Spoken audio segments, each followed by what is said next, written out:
सुग्रीव पर कृपा। बाली ने सुग्रीव को बहुत सताया था। वह बहुत अभिमानी था, वो बड़ा शक्तिशाली भी था और राजमद में डूबा हुआ था। तो राम जी ने सुग्रीव की सहायता की। राम जी के बाण से बाली धरती पर गिर पड़ा। बाली ने राम जी के दर्शन किए।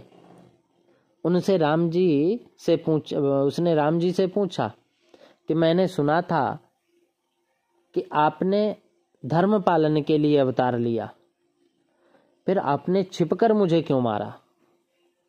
क्या मैं आपका शत्रु हूं और सुग्रीव आपका मित्र है? यह भेद आपने क्यों किया? आप मेरा न्याय कीजिए। आज बाली भगवान से हिसाब मांग रहा है। तो भगवान ने बाली से कहा कि सुनो, पहला नंबर तो भाई की स्त्री, पुत्र की स्त्री, बहन और कन्या, इन चारों पर बुरी नजर रखना अधर्म है। ऐसे पापी को मारने से पाप नहीं लगता। बाली, तुम्हें अपने बल पर बड़ा अभिमान हो गया था। अभिमानी को मारना मेरा धर्म है। बाली ने कहा, प्रभु, अब तो मैंने आपका दर्शन कर लिया। जो व्यक्ति आपका दर्शन एक बार कर ले,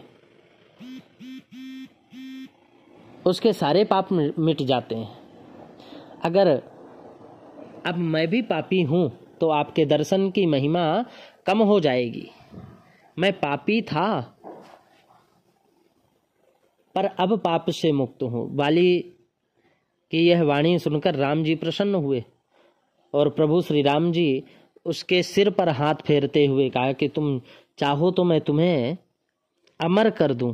बाली ने कहा, नहीं प्रभु, मैं अमर होना नहीं चाहता। आपका दर्शन, आपका स्नेह और आपकी ऐसी करुणा बड़े बड़े ऋषि मुनियों को भी प्राप्त नहीं हो पाती। मैं बहुत भाग्यशाली हूं जो मुझे आपका अलौकिक सानिध्य प्राप्त हुआ। प्रभु कृपा निधान है। अब मैं जीना नहीं चाहता।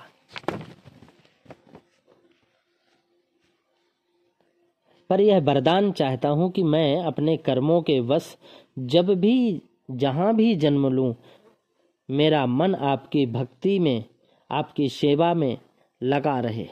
मैं हर जन्म में आपसे जुड़ा रहना चाहता हूं। राम जी ने कहा, बाली ऐसा ही होगा। इसके बाद बाली ने अपने पुत्र अंगद का हाथ पकड़कर कहा कि प्रभु जी, यह मेरा पुत्र है, इसे मैं आपको सौंपता हूं। इसका हाथ पकड़िए और इसे अपना दास बनाइए। बाली ने अपना पुत्र प्रभु को अर्पित कर दिया। बाली के इस कार्य के लिए उसे लाख बार नमस्कार करने होंगे। आज कितने लोग हैं अपने संतानों को प्रभु या गुरु के हाथों में सौंपते हैं। माता पिता को चाहिए कि वो अपनी संतानों को ऐसे संस्कार दें जिससे कुल का नाम हो, उसका जीवन बने। उन्हें गुरु का संग दो, उन्हें सत्संग दो, उन्हें समाज की सेवा में लगा दो। बाली ने अपना पुत्र राम जी को सौंपकर बहुत बड़ा कार्य किया। बाली ने शांति पूर्वक अपने प्राणों को त्याग कर भगवान श्री राम ने बाली को अपने परम धाम भेज दिया। अब बाली की पत्नी तारा रोते हुए वहां आ पहुंची। अपने पति का शव देखकर बहुत व्याकुल होने लगी। तारा की व्याकुलता को देखकर प्रभु राम जी ने उसको ज्ञान दिया।